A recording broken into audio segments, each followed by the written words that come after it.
AC வீடு இருந்தா தூங்கவே கஷ்டம். நான் கைத்து கட்டல் தூக்கம் போட்டா கனவுகள் கொட்டும்.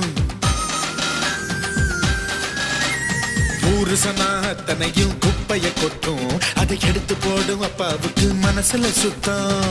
நெஞ்சுக்குள்ள என்ன வச்சு சொந்தம் எல்லாம் தாங்கும். எங்க வீட்டில் வந்து வாழ சொர்க்கம் கூட ஏங்கும். நெஞ்சுக்குள்ள என்ன வச்சு சொந்தம் எல்லாம் தாங்கும். எங்க வீட்டில் வந்து வாழ சொர்க்கம் கூட ஏங்கும். நான் அடிச்சேன்னா நரம்பெல்லாம் சொல்லுக்கு.